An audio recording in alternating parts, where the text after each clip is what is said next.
अब एग्ज़ाम में ढंग से आप लिखते नहीं हैं, ढंग से आप एग्ज़ाम में लिखते नहीं हैं और सोचते हैं कि आपको अच्छे नंबर मिले। अच्छे नंबर आपको मिलते नहीं हैं क्योंकि आप एग्ज़ाम में अच्छे से लिखते नहीं हैं।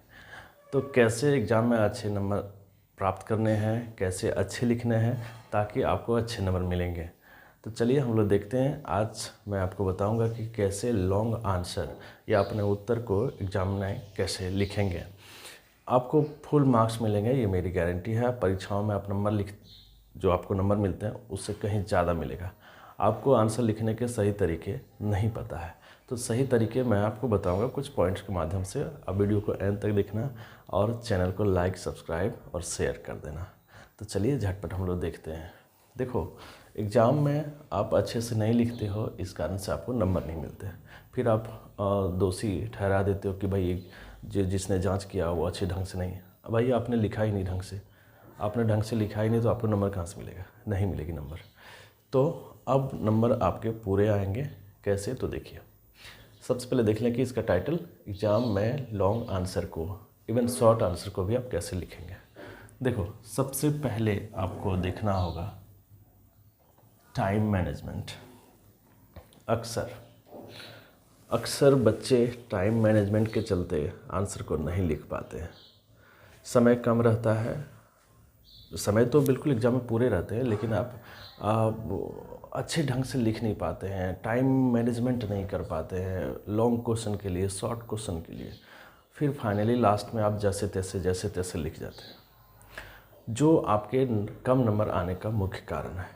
तो करना क्या है कि भाई आपको एग्ज़ाम के पहले आपको टाइम मैनेजमेंट कर लेना कि इतने क्वेश्चन हैं, इतने समय है, किस क्वेश्चन में कितना समय देना है, लॉन्ग क्वेश्चन में कितना, शॉर्ट क्वेश्चन में कितना, इत्यादि इत्यादि। ये सारी चीज़ें आप सेट कर लें दिमाग में, अपने दिमाग में सेट कर लें तो आपको दिक्कत नहीं होगी। तो सबसे पहले टाइम मैनेजमेंट आपको करना ज़रूरी है कि किस क्वेश्चन में कितना समय देना है और उतने समय में हमारे आंसर हो जाने चाहिए। ये आपके दिमाग में होने चाहिए। चलिए, पहला तो आपने समझ लिया कि टाइम मैनेजमेंट बहुत इंपॉर्टेंट हो जाता है। नहीं तो आपके पास समय नहीं रहेगा, आप आंसर नहीं लिख पाओगे, आंसर आपके छूट भी जाएंगे, बहुत प्रश्नों के आंसर आपके छूट भी जाएंगे। फिर बाद में बोलते अरे बाप रे, आंसर नहीं लिख पाए, छूट गया, टाइम में नहीं था, टाइम में नहीं था। देखो, एग्ज़ाम कंट्रोलर के पास, यानी जो एग्ज़ाम का शेड्यूल सेट करते हैं, उनके पास पूरा शेड्यूल रहता है। उनके पास पूरा शेड्यूल वो सेट करते हैं अपने अनुभवी लोगों के साथ बैठ करके कि कैसे टाइम बच्चों को दिया जाए ताकि वो भरपूर लिख सके।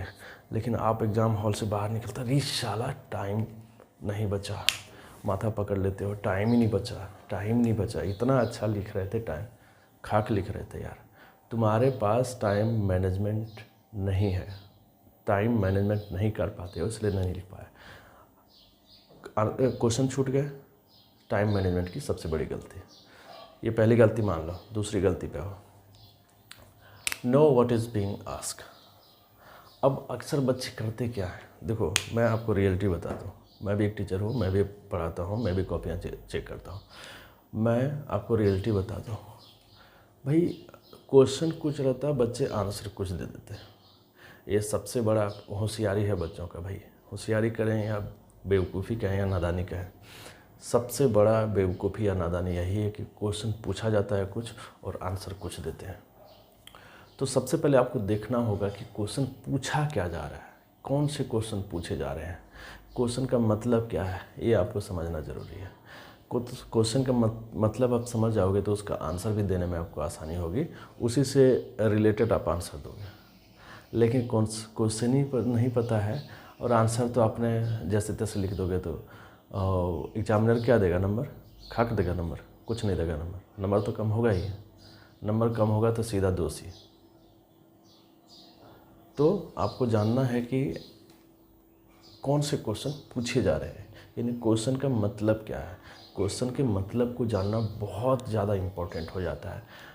अब 2 और 2 को 6 बोल दोगे नहीं, मतलब जिसका जो रिजल्ट होगा वही नहीं दोगे हाँ।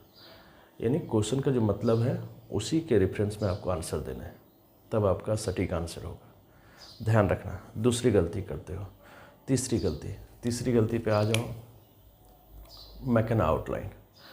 अब टाइम मैनेजमेंट देख लिया, फिर क्वेश्चन को समझ लिया, मान लेते हैं समझ लिया, उसके बाद आउटलाइन बनाना होता है आपको कि क्वेश्चन को हम कैसे लिखेंगे। दोनों एक साथ मैं समझाता हूँ, आउटलाइन और मेक द पॉइंट। तो आउटलाइन बनाने के क्रम में आपको पॉइंट भी लिखना होगा, यानी क्वेश्चन का जो आंसर आप लिख रहे हैं उसका स्ट्रक्चर किस तरह से आप बनाएंगे। ताकि देखो स्ट्रक्चर बनाओगे तो जो चेक करते हैं वो काफ़ी ज़्यादा इफेक्ट पड़ता है उनके ऊपर कि भाई जिसने भी ये क्वेश्चन लिखा है उसको पूरी नॉलेज है। तो पूरी नॉलेज के साथ आप आउटलाइन बनाएंगे और उसके साथ आपको पॉइंट भी लिखना है कि इस प्रश्न का मैं ये पॉइंट आ सकते हैं। उन पॉइंट्स को आप नोट करेंगे, पॉइंट के बारे में बताएंगे, चीज़ों के बारे में बताएंगे। कोई भी आंसर आप दे रहे हो उनके पॉइंट के माध्यम से आप समझाइए, उसका डेफिनेशन दे दीजिए, फिर पॉइंट के माध्यम से आप समझाइए, तो ज़्यादा इफेक्टिव आंसर होता है, ज़्यादा इफेक्टिव आंसर होता है। इसको ध्यान में रखना है। तीसरी चौथी गलती यहाँ आप करते हो, तीसरी गलती चौथी गलती। चलिए अब आगे हम लोग बढ़ते हैं, कुछ और गलतियाँ मैं आपको बताऊँगा। देखो 5 नंबर नहीं जा कर के सीधा हम चले आते हैं ग्रामर एरर। जब आप आउटलाइन बनाते हो या पॉइंट बनाते हो तो सबसे पहले और सबसे इम्पॉर्टेंट थिंग है कि आपको ग्रामर की नॉलेज होनी चाहिए।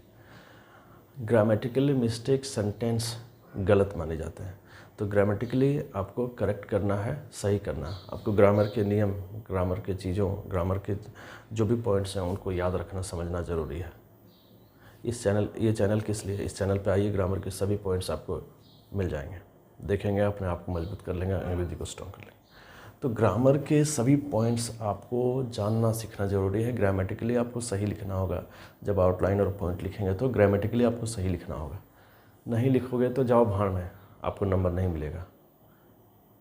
कॉपियाँ उन टीचर के पास जाती है जिनके पास नॉलेज होती है, वो कॉपी को देखते हैं, समझते हैं, कम नंबर आएगा ही नंबर कम। ग्रामेटिकली आप एरर करोगे तो नंबर आएगा ही, मेरी गारंटी है। समझ गए? तो ये गलती होगी, 5वीं गलती। फिर आगे बढ़ते हैं। देखो इंट्रोडक्शन, यहीं पे थोड़ा आगे हम लोग बढ़ गए। इंट्रोडक्शन, जब आप आउटलाइन बना रहे हैं या पॉइंट बना रहे हैं उस समय ग्रामेटिकली मिस्टेक ना हो, साथ ही साथ आपको जो प्रश्न पूछा गया उसका इंट्रोडक्शन देना है। यानी जो प्रश्न पूछा गया है उसके बारे में आपको बताना है, पहले उसका इंट्रोडक्शन देना है। जैसे नाउन क्या है तो नाउन का पहले आप इंट्रोडक्शन दीजिए। मैं मोटा मोटी कर देता हूँ, नाउन क्या है उसके बारे में इंट्रोडक्शन दीजिए पहले, और उसे आप लिखने के क्रम में ग्रामेटिकली एरर आप नहीं करेंगे, ग्रामेटिक एरर आप नहीं करेंगे। फिर वहीं पे आप पॉइंट और आउटलाइन बनाएंगे, ठीक है। यानी आंसर को लिखते क्रम में सीधा सा है कि प्रश्न का पहले डेफिनेशन दीजिए, उसके बाद डेफिनेशन से ही यानी शुरू हो जाता है आपका ग्रामर में कोई गलती नहीं करिएगा, आपको नंबर पूरे मिलेंगे, ये मेरी गारंटी है, मुझे पता है। मैं भी इंग्लिश टीचर हूँ, मैं भी जानता हूँ कि ग्रामर की मिस्टेक बच्चे कहाँ कहाँ करते हैं। आप आइए चैनल पे, उन सारी गलतियों को मैं बताऊँ, समझाया हूँ, और तो और क्या, सभी टॉपिक पे वीडियो यहाँ पे मौजूद है, आप आइए देखिए। फिर आगे बढ़ते हैं। सपोर्ट योर आर्गूमेंट, यानी इसका मतलब हो गया कि जो भी आप आंसर लिख रहे हैं, उस आंसर में जो भी बातें आप बता रहे हैं उसका सपोर्ट करना चाहिए। यानी आपका मेंटलिटी ऐसा होना चाहिए कि आप जो लिख रहे हैं वो सही है। पॉजिटिव सोच के साथ आपको आंसर लिखनी होगी। तो पॉजिटिव सोच के साथ आंसर लिखिएगा, तभी आपके आंसर परफेक्ट होगा, सही होगा, है ना। फिर आगे हम लोग देखते हैं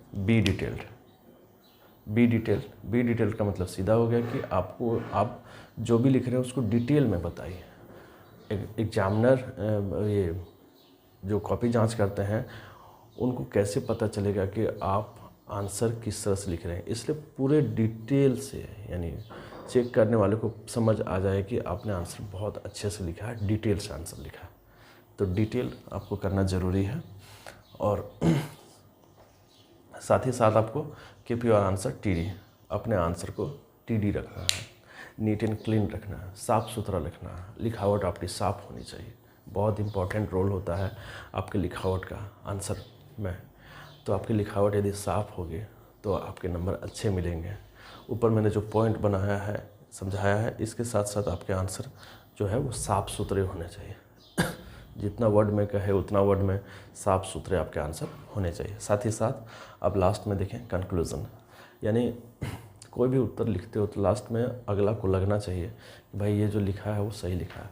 इसलिए कंक्लूज़न का नोट ऐसे बनाएं, कंक्लूज़न का आउटलाइन ऐसे बनाएंगे ताकि पढ़ने वालों को लगे कि नहीं बच्चे में जानकारी है, वो जानता है, सीखा है, समझा है, ये जो आंसर लिखा है बिल्कुल सही है। इसने इंट्रोडक्शन, देखो इंट्रोडक्शन और कंक्लूज़न बहुत इंपॉर्टेंट हो जाता है। इंट्रोडक्शन क्वेश्चन के शुरुआत में और कंक्लूज़न क्वेश्चन के अंत में, और उनके बीच में आपको इन सारी चीज़ों को ध्यान में रखना होगा। उम्मीद करता हूँ कि ये वीडियो बहुत अच्छी लगी होगी आपको। अपने दोस्तों के साथ शेयर करिए, सब्सक्राइब करिए चैनल को और लाइक करिए। आपके आज के बाद आपके एग्जाम में नंबर पूरे मिलेंगे, मेरी गारंटी है। आप इनका फॉलो करेंगे। नए वीडियो का वेट करें, तब तक के लिए जय हिंद।